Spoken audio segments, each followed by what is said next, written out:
आपने अपनी कथा में बताया जब देवराज इंद्र ने धर्मिष्ठ ऋषि शिलाद को स्वर्गलोक में जाने से रोक दिया तो उन्होंने अपने तप से एक नवीन स्वर्गलोक की रचना करनी आरंभ कर दी। तो क्या वे उस कार्य में सफल हो गए? अपनी संपूर्ण आयु विकार रहित जीवन व्यतीत करने और निस्वार्थ भाव से प्रभु की भक्ति और पुण्य कर्म करने के कारण ऋषि शिलाद के तप आरंभ करते ही उनकी प्रचंड तपोशक्ति जागृत हुई, जिसके प्रताप से वो अपने लिए एक नवीन स्वर्गलोक निर्माण करने के लिए प्रतिबद्ध थे। ओम नमः शिवाय, ओम नमः शिवाय, ओम नमः शिवाय, ओम नमः शिवाय, ओम नमः शिवाय, ओम नमः शिवाय, ओम नमः शिवाय। हमने इस परिस्थिति को सुलझाने का जो उपाय किया है उसका ऐसा भीषण परिणाम क्यों हो रहा है? ऐसा तब तो ऋषि शिलाद को संतान की प्राप्ति के लिए करना चाहिए था, ना कि नवीन स्वर्ग के निर्माण के लिए।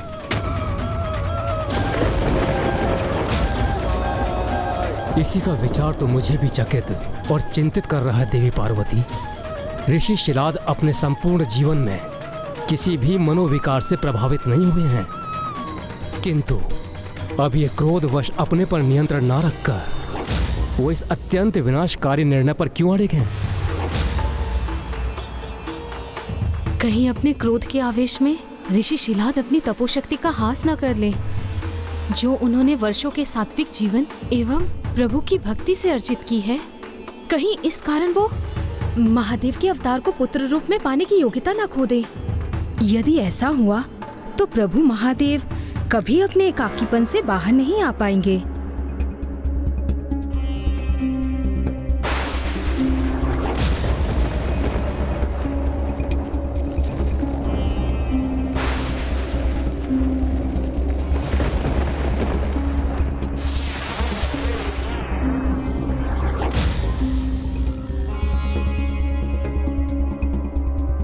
ऋषि शिलाद की तपोशक्ति में तो निरंतर वृद्धि हो रही है। इस प्रकार तो वो किसी अन्य स्वर्ग का निर्माण करने में सफल हो जाएंगे, जो कि बहुत ही अनर्थकारी होगा।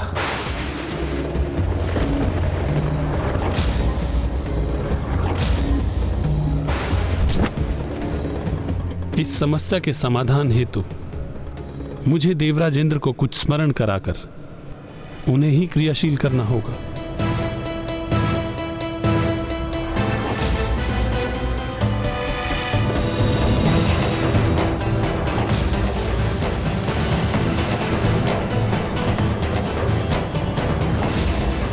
ऋषि विश्वामित्र,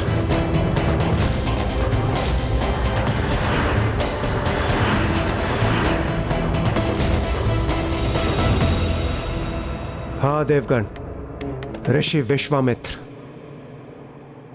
यहां जो घटित हो रहा है उसका कैसा भीषण परिणाम हो सकता है, ये उनसे अधिक किसी और को ज्ञात नहीं हो सकता। जो अनर्थकारी निर्णय ऋषि शिलाद ने लिया है उसे परिवर्तित करने में केवल वो ही हमारी सहायता कर सकते हैं। किंतु इंद्रदेव, हमें सर्वथा सावधान रहना होगा, क्योंकि ऋषि विश्वामित्र अपने क्रोध के कारण पूरे जगत में विख्यात है। कहीं हमारी सहायता का अनुरोध हमारे लिए कोई नवीन विपत्ति न उत्पन्न कर दे।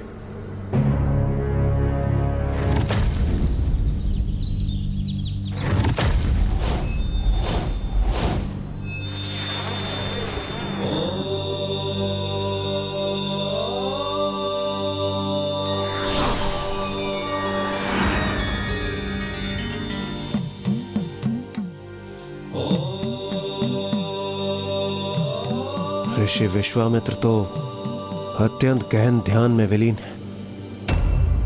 यदि उनके ध्यान से जागृत होने में अधिक समय व्यतीत हो गया और इस अवधि में ऋषि शिलाद का तप अपने चरम पर पहुंच जाए और वो किसी अन्य स्वर्ग का निर्माण करने में सफल हो जाए, तो बहुत बड़ा अनर्थ हो सकता है।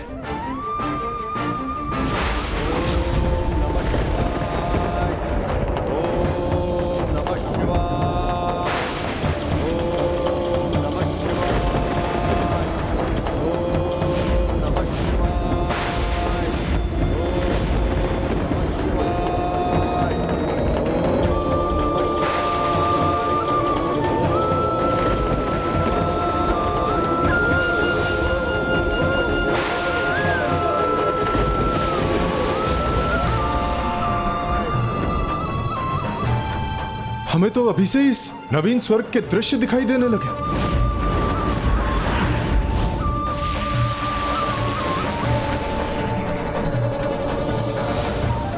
अर्थात किसी भी क्षण ऋषि शिलाद अपने तपोबल से उस नवीन स्वर्ग के निर्माण की प्रक्रिया को आरंभ करने में समर्थ हो जाएंगे। अब तो केवल इंद्रदेव और ऋषि विश्वामित्र ही इस अनर्थ को रोकने में हमारी सहायता कर सकते हैं।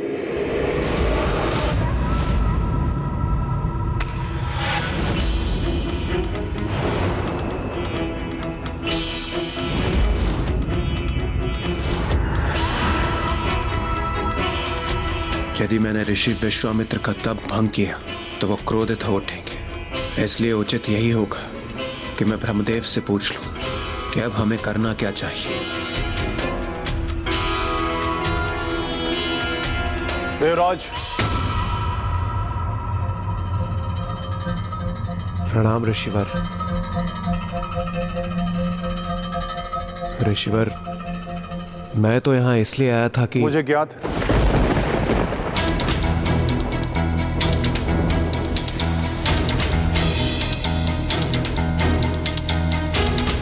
ऋषिवर, वो ऋषि शिलाद। मैंने कहा ना मुझे ज्ञात है देवराज। आप यहाँ क्यों आए हैं?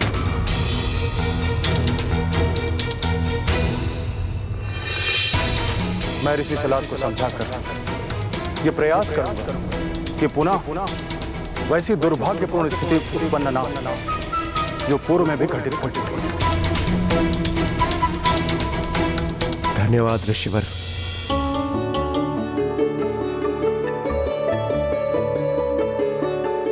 पुनः ये भूल ना करें। अर्थात लंकेश, क्या इससे पूर्व भी ऐसी ही भूल हुई थी?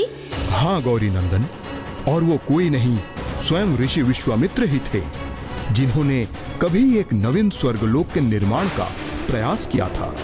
तभी तो वे ऋषि शिलाद को रोकने के लिए तत्पर भी हो गए। ओम नमः शिवाय, ओम नमः शिवाय, ओम नमः शिवाय, ओम नमः शिवाय, ओम नमः शिवाय, ओम नमः शिवाय, ओम नमः शिवाय, ओम नमः शिवाय, ओम नमः शिवाय, ओम नमः शिवाय, ओम नमः शिवाय, ओम नमः शिवाय, ओम नमः शिवाय, ओम नमः शिवाय, ओम नमः शिवाय, ओम नमः शिवाय,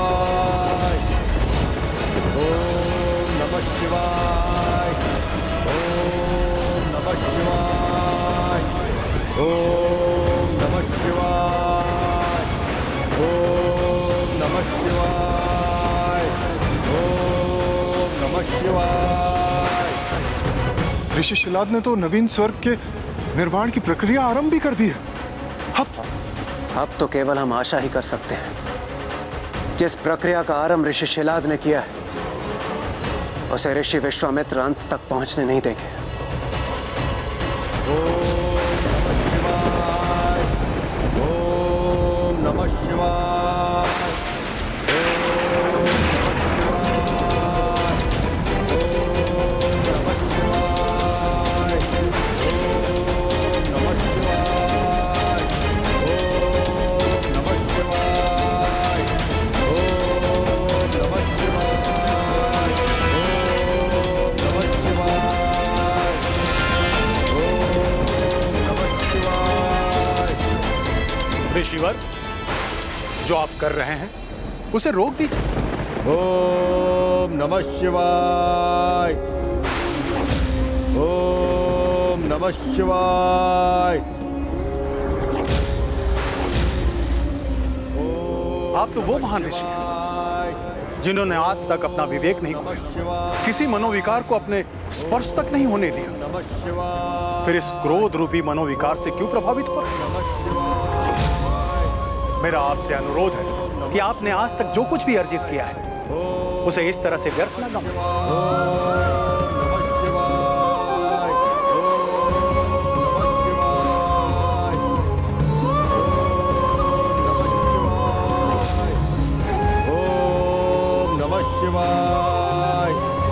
मैं ऋषि विश्वामित्र आपको समझाकर यहाँ पर रोकने हेतु आया हूँ, इसलिए मैं जो कुछ भी कह रहा हूँ आप सुनने की कृपा कीजिए।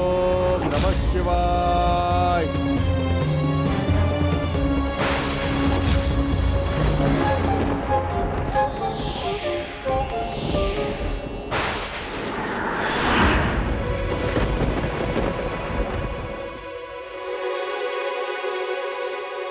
ऋषि विश्वामित्र, आप यहां? मेरा प्रणाम स्वीकार करें ऋषिवर। आप जो कुछ भी कर रहे हैं सर्वथा अनुचित है। अपने वर्षों की साधना से अर्जित तपोशक्ति को इस प्रकार व्यर्थ न गंवाएं। ऋषिवर, सत्य तो यह भी है कि मुझे स्वर्गलोक में प्रवेश करने से रोका गया। मेरा घोर अपमान हुआ है वहां, इसलिए ऋषिवर मैं क्षमा चाहता हूं। मैं आपका अनुरोध स्वीकार नहीं कर सकता। मैं स्वयं के लिए नवीन स्वर्ग के निर्माण के उपरांत ही शांत बैठूंगा। ऐसी भूल मत कीजिएगा ऋषिवर, जो पूर्व काल में मुझसे हो चुकी है। मैंने अपने क्रोध को अपने प्रतिष्ठा का आधार बनाकर स्वर्ग ही नहीं संपूर्ण सृष्टि की प्रतिसृष्टि का निर्माण कर दिया था, और अपने इस भूल के कारण संपूर्ण सृष्टि को संकट में डाल दिया था। ऋषि विश्वामित्र ने सृष्टि की प्रति सृष्टि का निर्माण किया, किंतु वो ऐसा करने पर क्यों प्रेरित हुए लंकेश? क्योंकि इक्ष्वाकु वंश के राजा सत्यव्रत को विश्वास था कि उनके द्वारा धर्म संगत जीवन व्यतीत करने के कारण वो स्वशरीर स्वर्ग में प्रवेश करने, अपनी कामना को पूर्ण करने के अधिकारी थे। इसलिए अपने पुत्र हरिश्चंद्र को अयोध्या के राजा घोषित करने के उपरांत वो अपनी इस इच्छा को पूर्ण करने हेतु सूर्यवंश के कुलगुरु ऋषि वशिष्ठ के समक्ष प्रस्तुत हुए। किंतु उनकी ये इच्छा सुन के सब स्तब्ध रह गए। ये क्या कह रहे हैं आप? पुत्र शक्ति, शांत रहो और अपनी पूजा संपन्न करो। राजन के साथ संवाद कर उन्हें अनुचित और उचित का भेद मैं समझा दूंगा।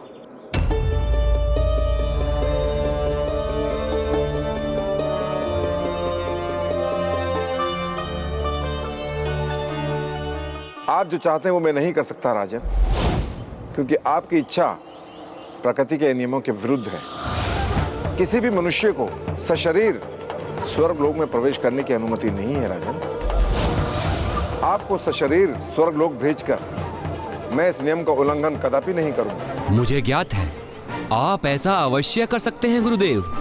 मैंने कभी भी आपकी बात का उल्लंघन नहीं किया है, तो आज आप भी मेरा ये निवेदन स्वीकार करने के लिए बाध्य हैं गुरुदेव। संपूर्ण जीवन मैंने सत्कर्म किए हैं और ये अधिकार अर्जित किया है, इसीलिए आज मैं आपका कोई भी अन्य उत्तर नहीं सुनूंगा। और जो मैं कह रहा हूं वो तो आपको अवश्य ही करना होगा। क्षमा कीजिए पिताश्री, किंतु प्रतीत होता है राजन अपनी मर्यादा भूल चुके हैं। अपनी लालसा पूर्ण करने के लिए अपने ही गुरु का अपमान कर रहे हैं। कि ये अपमान कैसा ऋषिपुत्र? मैंने अपना राजपथ स्वेच्छा से अवश्य त्याग किया है, किंतु अभी भी मैं एक राजा का पिता हूँ। इसीलिए मेरे गुरु और प्रजा होने के नाते आपके पिता के लिए अनिवार्य है कि वो मेरे आदेश का पालन करें। आदेश? पिताजी को आदेश देंगे आप, वो भी अपनी एक अनुचित इच्छा पूर्ण करने के लिए? प्रतीत होता है राजन कि आपकी मति ही भ्रष्ट हो गई हो। ऐसी धृष्टता करने का अधिकार कैसे प्राप्त हुआ आपको? रिश्ता मैं नहीं, आप कर रहे हैं ऋषिपुत्र। स्मरण रखिए, मैं अभी भी एक राजा का पिता हूँ और मेरे लिए अपनी प्रजा को आदेश देना कदापि अनुचित नहीं है। राजा के आदेश का उल्लंघन घोर राजद्रोह होता है। इसीलिए मेरे आदेश को टालने का अपराध मत कीजिए गुरुदेव, अन्यथा क्या राजन?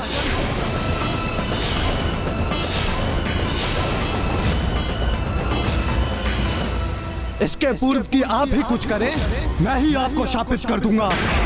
और इस दुस्साहस के उपरांत आज आप अपना स्वर्ग जाने का अधिकार तो खो ही चुके हैं और मेरे श्राप के प्रभाव से आप विकृत हो जाएंगे। आपको त्रिशंकु पुकारा जाएगा और आपको ना ही अपने गृह में स्थान प्राप्त होगा ना बाहर, और आप अपना शेष जीवन इसी प्रकार अपने इस भयंकर रूप में यहाँ वहाँ भटकने पे विवश हो जाएंगे।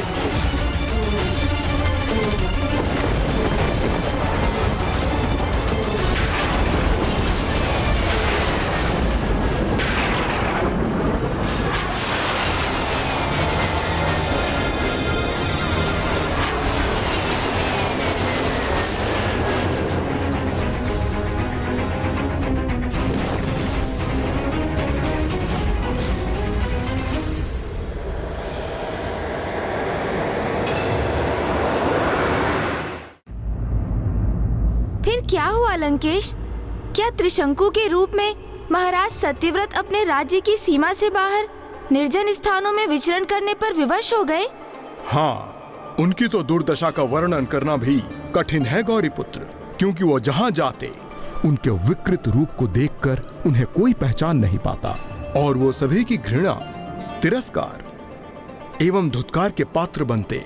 फिर इसी प्रकार एकाकी यहाँ वहाँ भटकते हुए उनकी भेंट ऋषि विश्वामित्र से हुई, जिनकी ऋषि वशिष्ठ के साथ प्रचंड प्रतिद्वंदिता थी और त्रिशंकु ने दोनों महर्षियों के मध्य इसी परस्पर द्वेष का लाभ उठाने का निर्णय लिया। रुकिए!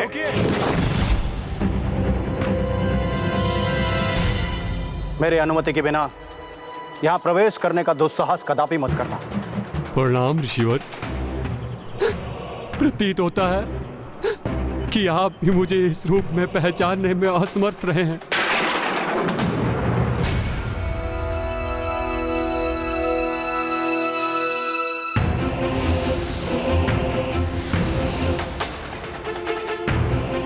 राजा सत्यव्रत, आप यहां और इस अवस्था में? ऋषिवर, ऋषिवर, देखिए मुझे।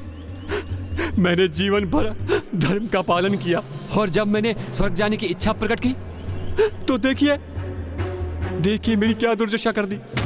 देखिए ऋषिवर, जब सभी मुझे पहचानने में असमर्थ थे, जब आपने अपनी दिव्य दृष्टि से मुझे पहचाना और इसलिए मुझे विश्वास है कि अब यदि मेरी कोई सहायता कर सकता है तो वो एकमात्र आप हैं। तो मुझ पर कृपा करके तो मुझे सशरीर स्वर्ग भेजने की कृपा करें ईश्वर। राजन, दुर्भाग्यवश ऐसा मैं नहीं कर सकता। नहीं, ऐसा कहकर मुझे निराश मत कीजिए, क्योंकि मैं तो आपके पास बहुत बड़ी आस लेकर आया था। नहीं राजन, आप जो मुझसे चाहते हैं वो कदापि संभव नहीं।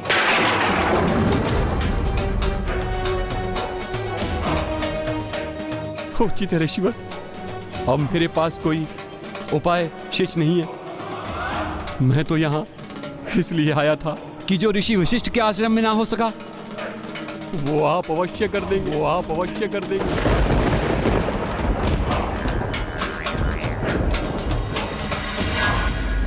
किंतु मुझे क्या ज्ञात था, जिस प्रकार ऋषि वशिष्ठ के आश्रम से हताश होकर मैं निकला था, उसी प्रकार निराश होकर महानतम ऋषि विश्वामित्र के आश्रम से भी प्रस्थान करना होगा।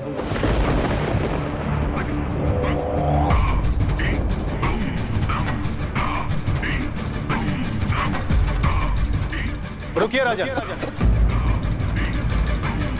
जो ऋषि वशिष्ठ के आश्रम में होता है वो मेरे आश्रम में कदापि नहीं होता।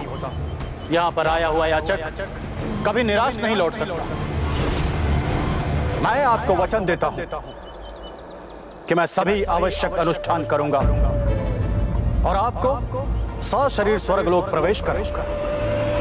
इसीलिए तो ये मान्यता सर्वथा उचित है कि कभी किसी के प्रति द्वेष की भावना के साथ कुछ नहीं करना चाहिए, अन्यथा उसके मन में स्थित ये द्वेष का भाव स्वयं उसकी ही हानि करने पर बाध्य कर देता है।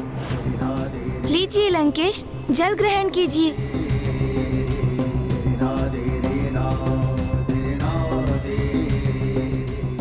गौरीपुत्र, मेरा साथ पाकर आप भी प्रभु के प्रत्येक अवतारों की प्रत्येक कथा के पीछे छिपे शेष संदेश को समझने में समर्थ हो गए हैं। अवश्य लंकेश, स्वयं की भूल से तो सभी सीखते हैं, किंतु बुद्धिमानी तो इसमें है कि हम दूसरों की ही भूलों से सीख प्राप्त कर अपने जीवन को उनसे सुरक्षित रखें। ऋषि विश्वामित्र भी यही चाहते थे कि ऋषि शिलाद उनकी भूल की कथा सुनकर अपनी भावी भूल से सुरक्षित हो जाएं। लंकेश, किंतु त्रिशंकु की कथा में आगे क्या हुआ? ऋषि विश्वामित्र द्वारा प्रति सृष्टि का निर्माण कब और क्यों हुआ? ऋषि विश्वामित्र ने एक यज्ञ आरंभ किया जिससे उत्पन्न शक्तियों के प्रभाव से भूतपूर्व राजा सत्यव्रत त्रिशंकु के रूप में स्वर्ग की ओर उठने लगे। ओम अर्धगाय महावीर्यं चंद्रदीप्तमर्दनं सिंहकागर्भसम्भूतं तराहुं नमाम्यहं कालाय नमः। ओम ऐं ह्रीं हनुमते श्रीरामदूताय नमः। ओम ऐं ह्रीं हनुमते श्रीरामदूताय नमः। ओम ऐं ह्रीं हनुमते श्रीरामदूताय नमः। ओम ऐं ह्रीं हनुमते श्रीरामदूताय नमः। ओम अर्धगाय महावीर्यं चंद्रदीप्तमर्दनं सिंहकागर्भसम्भूतं तराहुं नमाम्यहं कालाय नमः। ओम ऐं ह्रीं हनुमते श्रीरामदूताय नमः। ओम ऐं ह्रीं हनुमते श्रीरामदूताय नमः। ओम ऐं ह्रीं हनुमते श्रीरामदूताय नमः। ओम अर्धगाय महावीर्यं चंद्रदीप्तमर्दनं सिंहकागर्भसम्भूतं तराहुं नमाम्यहं कालाय नमः। ऐं ह्रीं हनुमते श्रीरामदूताय नमः। ओम ऐं ह्रीं हनुमते श्रीरामदूताय नमः। ओम ऐं ह्रीं हनुमते श्रीरामदूताय नमः।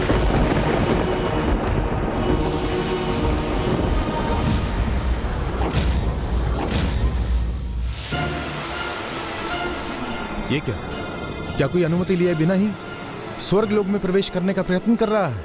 नहीं वायुदेव, यह अवश्य किसी की तपोशक्ति से उत्पन्न कोई प्रवेश द्वार है जिसके माध्यम से कोई स्वर्ग के भीतर आने का प्रयास कर रहा है।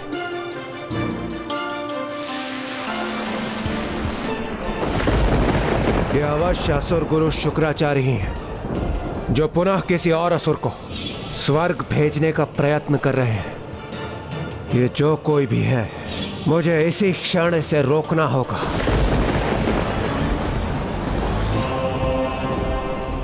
और इस प्रकार देवराज इंद्र सहित सभी देवगण त्रिशंकु को स्वर्गलोक में प्रवेश करने से रोकने के लिए तत्पर हो गए। अब जहां एक ओर समस्त देवगण किसी भी प्रकार से त्रिशंकु को रोकने के प्रयास में थे, तो वहीं दूसरी ओर ऋषि विश्वामित्र किसी भी दशा में त्रिशंकु को स्वर्गलोक भेजने के लिए अडिग थे। और फिर इसी द्वंद्व के परिणाम स्वरूप त्रिशंकु मध्य में ही स्थित होकर अधर में ही उलझ गए, जिससे वो कभी ऊपर जाए तो कभी नीचे चले आते।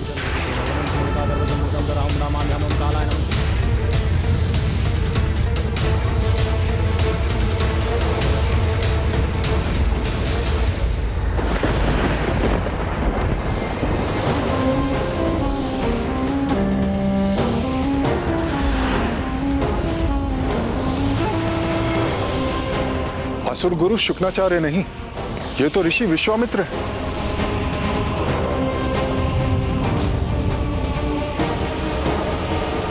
ओम ऐं ह्रीं हनुमते श्रीरामदूताय नमः। ओम ऐं ह्रीं हनुमते श्रीरामदूताय नमः। ओम ऐं ह्रीं हनुमते श्रीरामदूताय नमः।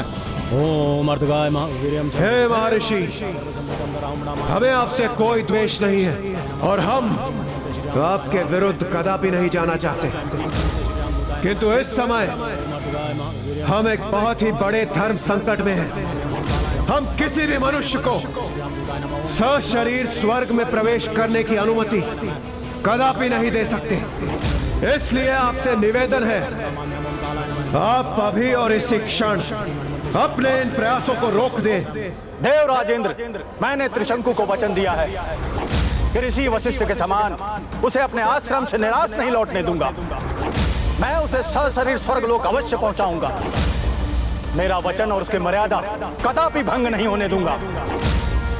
यदि आप उसे अपने स्वर्ग लोक में आने की अनुमति नहीं दे सकते तो मैं एक नवीन स्वर्ग लोक ही नहीं, एक नवीन सृष्टि अर्थात सृष्टि की प्रतिसृष्टि का निर्माण करूंगा, जिस पर उसी का एक छत्र राज्य होगा, जिस पर उसी का एक छत्र राज्य होगा।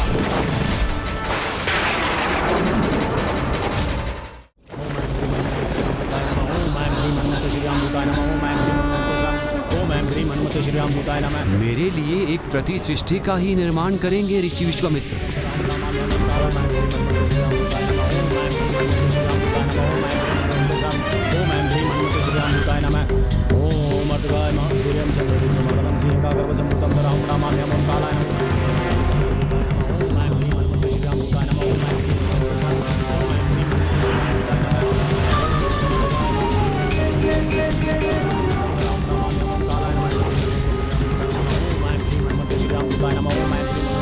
ऋषि विश्वामित्र ये कैसा नर्क कर रहे हैं? ये तो एक अन्य सृष्टि का निर्माण कर रहा है जो सर्वथा अनुचित है।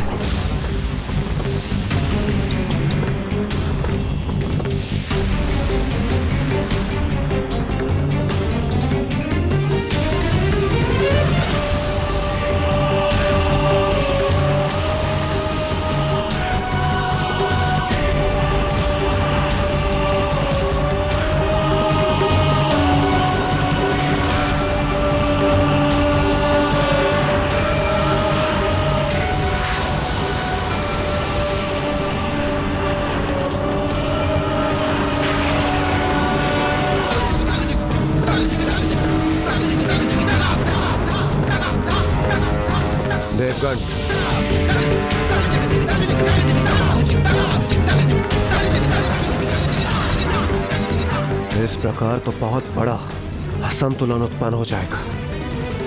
समस्त ब्रह्मांड के नष्ट होने की संभावना जागृत हो जाएगी। हमें ऋषि विश्वामित्र के समक्ष प्रकट होकर इस अनर्थ को रोकने का अनुरोध करना चाहिए। यही उचित होगा।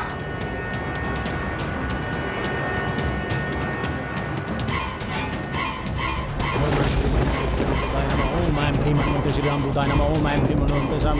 ओम ऐं ह्रीं हनुमते श्री राम दूताय नमः। ओम अटुगाय वीर्यं चन्द्रदीप्तमर्दनं श्रीकागर्भसम्भूतं धरां प्रणमाम्यहं। ओम कालाय ओम ऐं ह्रीं हनुमते श्री राम दूताय नमः। ओम ऐं ह्रीं हनुमते सम। ओम ऐं ह्रीं हनुमते श्री राम दूताय नमः।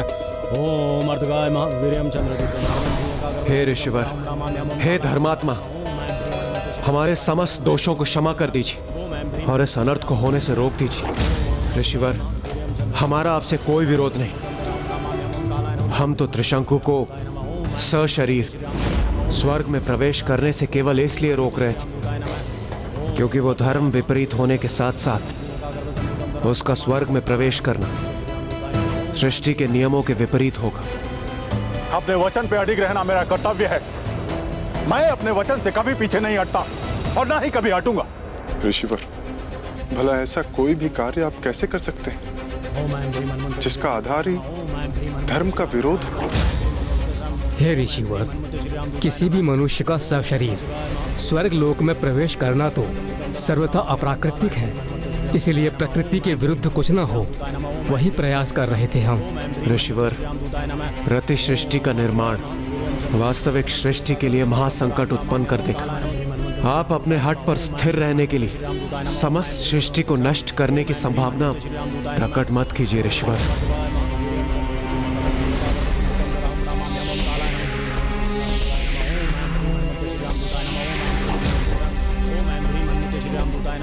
ऋषिवर, हम सभी देवता आपके सामने नतमस्तक होकर एक बार पुनः विनती करते हैं कि आप जो कर रहे अथवा करने जा रहे उसका कितना विनाशकारी प्रभाव होगा, उसे समझने का प्रयास कीजिए।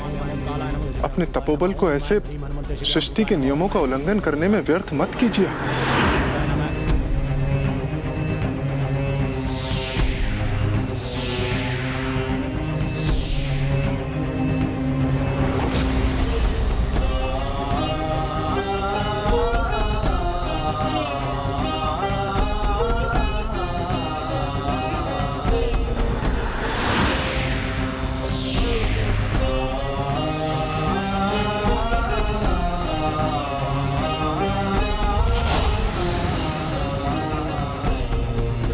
समस्त ग्रह अपने नियत पथ से भटककर अव्यवस्थित होने के लिए विवश हो गए। क्या ये सृष्टि के रचयिता ब्रह्मदेव का अपमान नहीं होगा? एक ऐसा अनर्थ कर दिया मैंने, किंतु मेरे पास दूसरा कोई विकल्प भी तो नहीं था। अपने वचनानुसार मुझे त्रिशंकु को स्वर्गलोक भेजना ही था। अब जो हो गया उसे परिवर्तित नहीं किया जा सकता।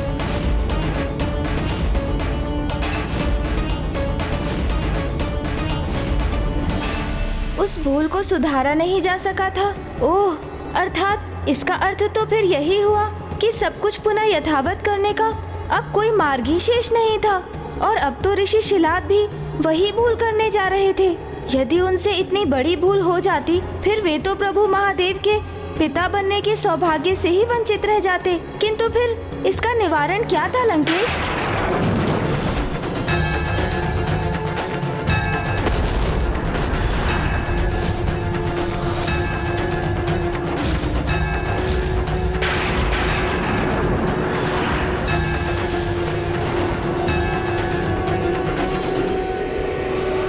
व्यक्तिगत द्वेष के कारण मनुष्य अपने प्रतिद्वंदी को पराजित करने के क्रम में सदैव ऐसी भूल कर जाता है जो बाद में पश्चाताप का कारण बन जाता है।